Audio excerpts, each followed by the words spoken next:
नमस्कार मंडळी. लग्नानंतर होईलच प्रेम हा आजचा भाग खूप सुरेख आणि खूप सुंदर आहे मित्रांनो. शेवटपर्यंत पाहायला विसरू नका. तर इकडे रम्या जी आहे ती वसू आत्याला म्हणजेच तिच्या आईला ओरडत असते. काय आई, तुला डिवोर्स पेपर मिळाले आणि तू लगेचच जाऊन मामीला दाखवत होतीस? तर ही म्हटली, अगं त्यांना कळावं ना की काय चाललंय पार्थ आणि काव्याच्या आयुष्यामध्ये. तर मग आता रम्या समजावून सांगते की अगं, तू जाऊन भलेही सांगितली असतीस, पण तू जाऊन सांगितली असतीस तेव्हा मामीनं लगेचच मामानं सांगितलं असतं आणि लगेचच हे दोघं मिळून पार्थ आणि काव्याला समजून सांगितले असते आणि त्यांचा डिवॉर्स होऊ नये यासाठी हे दोघं प्रयत्न केले असते. असं का केलीस आई तू, म्हणून ती ओरडते. तर मग आता वसू आत्या म्हणते, अगं हो ना, हे सगळं माझ्या डोक्यातच आलं नाही. मला बघ ऑफिसमध्ये कळालं पण तरीही मी गप्प का होते. का म्हणजे मला हे सगळं आता डायरेक्ट सगळ्यांसमोरच सांगायचं आहे. मी असं कोणासमोरही बोलणार नाही आहे, मी डायरेक्टच बोलणार आहे. तर आता वसू आत्या म्हणते की अगं हे सगळं ठीक आहे, पण पार्थने काव्याला का दिला असेल डिवोर्स? तर आता रम्या म्हणते, अगं तुझा प्रश्न अगदी योग्य आहे, याचं उत्तर तर मला पण नाही माहिती, पण आपल्याला करायचं काय आहे? आपल्याला मेन जे हवं होतं ते मिळायला लागलं आणि हे सगळं होण्याआधी ना मी काव्याचं मन असं वळवणार आहे की जेणेकरून ती पार्थला डिवोर्स देऊन टाकावं. त्यामुळं आई तू प्लीज काही करू नकोस, असं रम्या सांगते. आता तेवढ्यात पार्थ जो आहे तो रम्याला फोन करतो आणि तो तिला ओरडतो, अगं कुठे आहेस तू? तर आता रम्या म्हणते, अरे मी यासाठी फोन केला होता तुला सांगायला की मी घरी येते आहे. तर असं घरी ॲक्सिडेंट झाला आईचा आणि ती घसरून पडली आणि त्यामुळं मला अचानकपणे घरी यावं लागलं आणि पाय घसरल्यामुळे तिचा पाय जो आहे तो मुरगळला आणि त्यामुळं तुला मला न सांगता यावं लागलं गडबडीमध्ये. तर आता पार्थ म्हणतो, अरे असं कसं झालं, काळजी घे तिची. तर रम्या म्हणते की मला पण नाही माहिती पार्थ, बघ ना असं होऊन बसलं, त्यामुळं मला गडबडीत यावं लागलं. जाऊ दे, इट्स ओके, पण काही लागलं तर तू मला सांगशील आणि मेन आत्याची काळजी घे. तर रम्या इथे हो हो म्हणून एकदम हसते.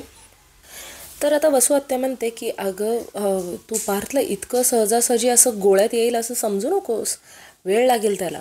तर रम्या म्हणते, हो मी प्रयत्न तर करणारच आहे ना.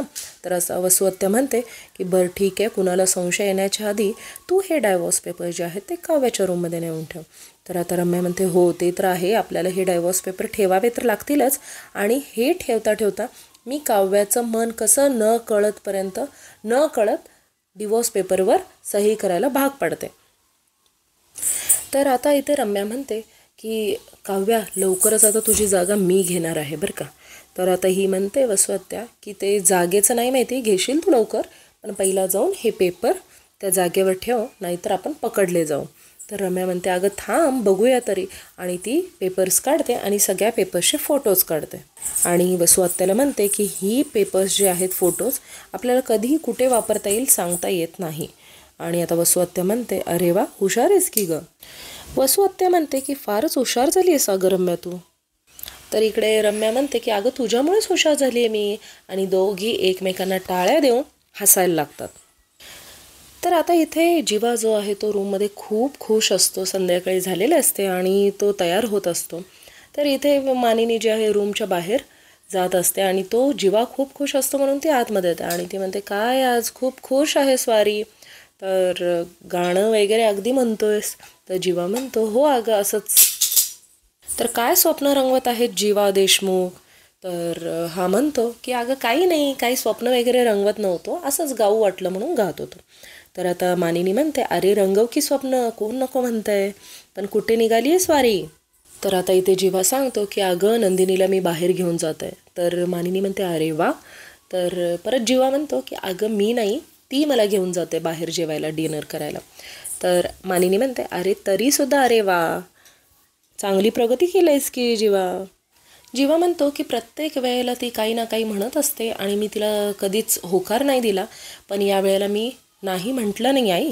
तर आता मानिनी म्हणते, अरे काही हरकत नाही, जा उलट, काही प्रत्येक वेळेला पुरुषानेच करावं असं नसतं, बायकाही काही गोष्टी केल्यानंतर ना स्वखुशीनं तुम्हीही जायचं असतं, असं म्हणून मानिनी त्याला समजावून सांगत असते.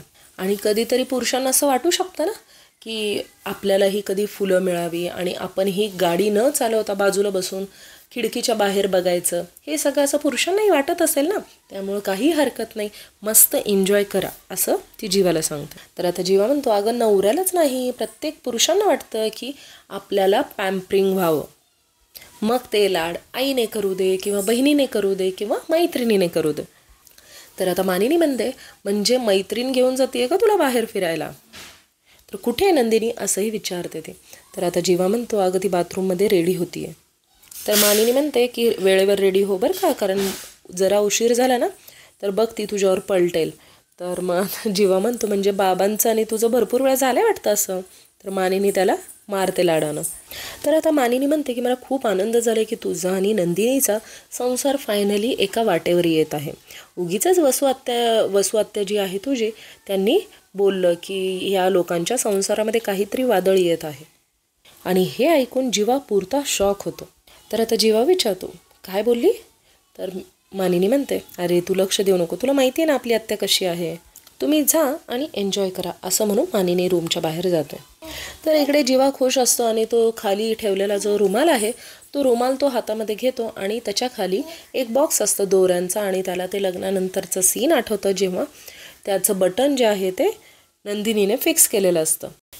जीवा आता स्वप्नामध्ये जातो आणि त्याला सगळं आठवतं की नंदिनीने कशा प्रकारे त्याची मदत प्रत्येक वेळेला केली होती, दही साखर दिलं होतं ऑफिसला जाताना, आणि हे सगळं पाहून तो मनातल्या मनात हसत असतो. त्याला खूप छान वाटत असतं ते. आणि नेमकं तेव्हा नंदिनी येते. आता इथे काव्या आणि पार्थ जे आहे, खास करून काव्या ती आरशामध्ये पाहून रेडी होत असते आणि ती स्वतःचे केस नीट करत असते. इतक्यात पार्थ येतो आणि पार्थ तिला पाहतच राहतो. आता काव्या त्याच्याकडे पाहून स्माईल देते आणि ती विचारते की मी कोणती इयरिंग घालू, ही की ही, इशाऱ्यानं चाललं असतं सगळं. तर दोन्ही पण ती ट्रायल करून दाखवते आणि पार्थ सिलेक्ट करतो. तर आता ती ते इयरिंग्स घालत आहे आणि आता इथे पार्थला सगळं आठवत आहे की म्हणजे काही क्षण जे ह्या दोघांनी एकत्र घालवलेलं असतात ते सगळं त्याला आठवतं. तर आता काव्या जी आहे ते मॉइश्चरचं कॅप जे आहे ते ओपन करायची कोशिश करत असते, पण तिला काही जमत नाही. शेवटी पार्थ मागतो तिला. हे सगळं त्यांच्या अबोल्यानंच चाललेलं आहे, म्हणजे न बोलताच ॲक्शनद्वारे चाललेलं आहे. तर आता पार्थ ते ओपन करून देतो आणि आता ते काव्या काढून लावत आहे. पार्थ जेव्हा तिला वापस देतो तेव्हा काव्या त्याला थोडीशी क्रीम देते, कारण यांच्यामध्ये आधी एक असा इन्सिडेंट झालेला असतो. तर ती क्रीम देते आणि पार्थ तो क्रीम लावून घेतो. तर इकडे जीवा जे आहे ते व्हाईट शर्टवर जॅकेट घालत असतो, ज्याप्रमाणे नंदिनीच्या कलिगने सांगितलेलं असतं की तू तिला तसा आवडतोस, त्यामुळे त्याला त्रास होत असतो तरीही तो घालत असतो. आणि नंदिनी हे एकदम पाहते आणि ती त्याची मदत करायला येते. तर आता नंदिनी म्हणते की चला आता निघूया का? तर जीवा म्हणतो थांब, आणि तो घड्याळ जे आहे ते घेऊन येतो आणि परत ते जुने क्षणच त्यांना आठवतात की ज्याप्रमाणे घड्याळामुळे जीवाने तिचं जीव वाचवलेलं असतं, आणि ते सगळं आठवून नंदिनीने परत त्याला हात देतं घड्याळ घालण्यासाठी. आता नंदिनी घड्याळ घालून घेते आणि इकडे जीवा खूप कौतुकाने तिच्याकडे पाहत असतो. त्याला असं वाटत असते की आता डिनर जे आहे ते खूप छान होईल आणि सगळं काही व्यवस्थित होईल. तर आता इकडे हे दोघं मिळून निघून जातात. हॉटेलला जाताना हिचा पाय घसरतो बेडरूममध्ये आणि ही एकदम पडणार असते, तेव्हा तिला जीवा जो आहे तो वाचवतो. आणि नंदिनी आणि जीवा ह्या दोघांमधला खूप क्यूट मोमेंट दाखवलेला आहे इथे. दुसरीकडे काव्या आणि पार्थ हे दोघेही निघालेले असतात. काव्या पुढे असते आणि पार्थ जो आहे तो मागे असतो.